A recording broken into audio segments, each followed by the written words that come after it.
Have you ever seen a moment when the world's richest men who thought they were untouchable, were dragged out of five-star hotels in handcuffs? Not in Europe, not in America, but in Africa. It happened, and it shook the world. For the first time in modern history, foreign mining CEOs, billionaires who had looted Africa for decades, were arrested like common thieves. It happened in Burkina Faso, one of the poorest countries on earth, yet suddenly the boldest. And behind it all stood one man, Ibrahim Traoré. This is not just a story about gold. It's not just a story about corruption. This is about Africa finally standing tall and saying, enough. But to understand why this moment shook the entire world, we have to start with the insult. French President Emmanuel Macron once stood before the cameras, smirking, and said things about Africa that burned deep into the hearts of millions.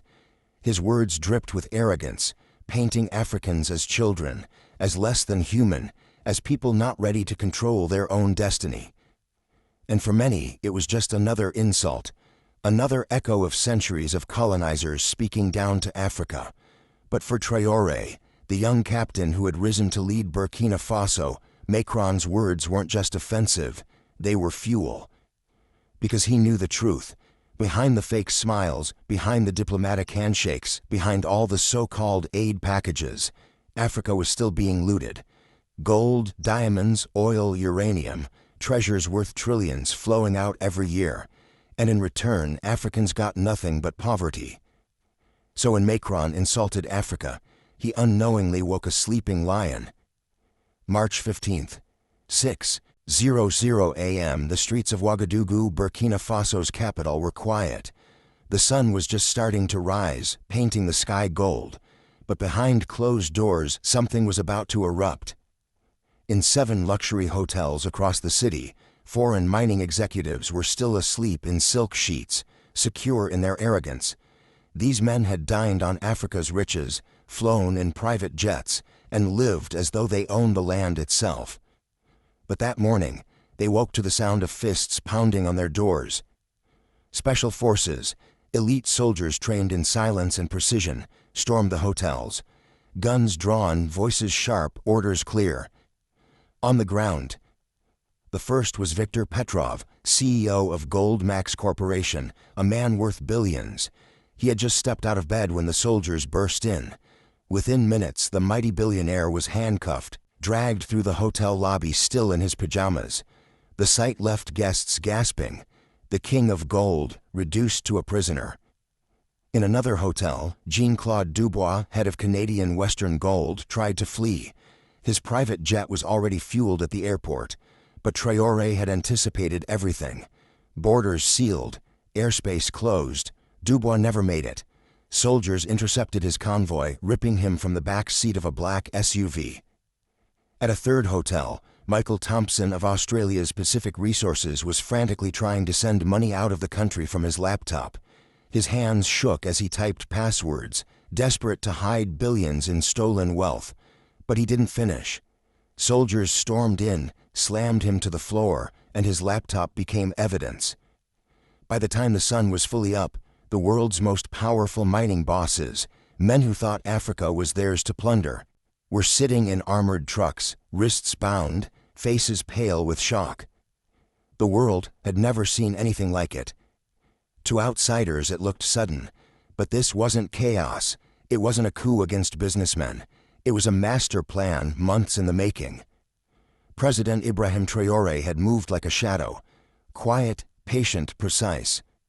First, he ordered a secret audit of every foreign mining company in Burkina Faso. His instructions were clear. Follow the gold, follow the money, show me where it goes. A task force was born. Lawyers, forensic accountants, corruption investigators, and even satellite analysts. They pored over documents, sent drones above mines, tracked trucks leaving in the dead of night. What they uncovered was jaw-dropping. For 50 years, foreign companies had stolen over $500 billion in gold from Burkina Faso's soil. And do you know how much reached the people? Only $10 billion, a drop compared to the ocean stolen. And that was just what was on paper. The truth was even worse. Some companies were hiding 90% of their real production. They reported only 1 ounce of gold for every 10 they dug. The other 9 disappeared into secret shipments, smuggled out of Africa, stashed in European banks. The theft wasn't silent, it was violent. Villages destroyed, rivers poisoned, children worked to death in mines, families forced off ancestral lands. And all this time, the world stayed quiet. Until Traore said, "Enough." When he finally spoke, he didn't whisper, he didn't beg, he roared. He stood before his nation, before cameras broadcasting worldwide, and declared, "Gold ripped from our soil by the blood and sweat of our people is sitting in European vaults. Meanwhile, our children go hungry. That ends today." His message to the CEOs was cold and sharp. Return what you stole, or spend the rest of your lives in prison. And this wasn't empty talk. The arrests proved it. The world was about to see what happens when Africa fights back. The billionaires, once untouchable, suddenly looked very human and very scared. Viktor Petrov, the mighty Gold Max boss, begged for phone calls. He demanded his private security team, but Burkina Faso's special forces had already disarmed them. He shouted about human rights. Yet for decades, he never thought about the miners' rights. Jean-Claude Dubois, furious and sweating, offered $1 billion in bail. Traore laughed in his face. "$1 billion? You stole $500 billion from my people, and you call that justice?" Michael Thompson, the Australian, tried to fake a heart attack in prison. He collapsed, clutching his chest, moaning dramatically. But Traore sent doctors. The verdict: no heart attack, just another lie. Instead of pity, he earned more charges for obstruction. For the first time in their lives, the billionaires realized money couldn't save them here. The evidence of theft. The deeper investigators dug, the darker the truth became. Goldmax Corporation in 1 year extracted $500 million worth of gold, yet on paper they paid only $5 million in taxes. How? Simple. They lied. For every 10 tons of gold they reported 1. The rest smuggled away like shadows. Western Gold Mining had its own scam. Fake invoices. On paper, they sold gold worth $60,000 for just $10,000.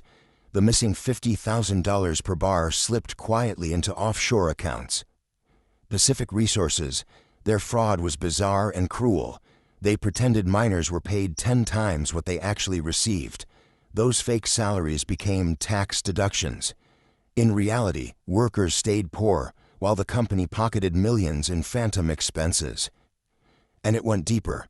Politicians had been bought, ministers took bribes, licenses were signed away for suitcases of cash, families were uprooted, entire villages erased. This wasn't just theft, it was a crime against humanity.